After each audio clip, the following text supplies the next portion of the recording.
Bonjour à tous, j'espère que vous allez bien. Aujourd'hui, on se retrouve pour parler d'Hero Manga Sensei. Car à ma grande surprise, j'ai vu pas mal de gens dire que c'était une copie d'Oremo. Alors certes, l'histoire est du même auteur et quelques éléments sont identiques entre les premiers épisodes de chacune des séries, mais est-ce que ça suffit pour dire que c'est une copie? Du coup, dans cette vidéo, nous allons analyser différents éléments de chacune des séries et nous allons voir du coup si c'est vrai ou pas. Oui, ça paraît assez simple, mais est-ce que les deux séries vont vouloir nous raconter la même histoire? Oremo nous raconte l'histoire d'un frère et d'une sœur qui ne se parlaient presque plus depuis des années. Un jour, le frère va découvrir la passion cachée de sa petite sœur, les Héroges.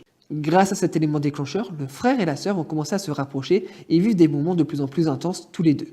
Je précise aussi que leurs parents sont tous les deux en vie et qu'ils sont bien frères et sœurs par les liens du sang.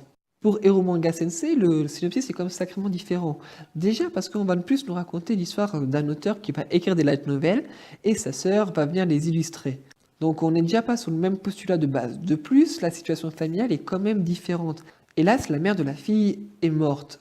Pour le père, ce n'est pas dit clairement, mais vu qu'ils sont sous tutelle, on peut en déduire qu'il est aussi mort. Pourquoi j'ai pris la peine de préciser que la mère de la fille était morte et non des deux enfants? Tout simplement car ils ne sont pas frères et sœurs par les liens du sang. Ils sont en fait une famille recomposée.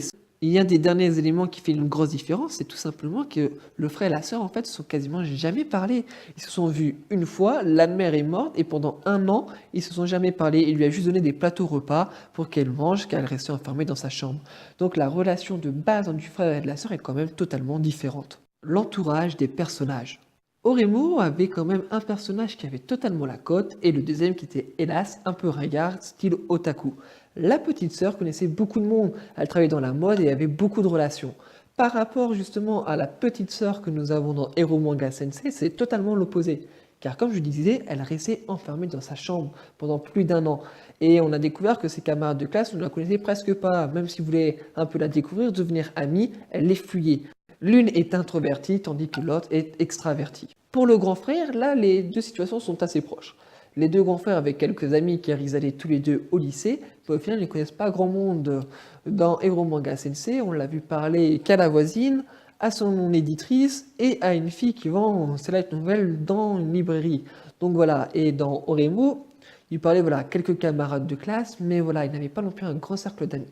Donc voilà, quand même la relation pour les petites sœurs, elles sont totalement opposées car c'est comme deux personnages centraux. Le but raconté par l'histoire.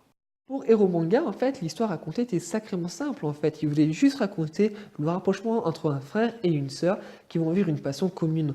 Tandis que pour Hero Manga Sensei, il y a quand même une ambition un peu plus grande, je trouve, dans l'histoire.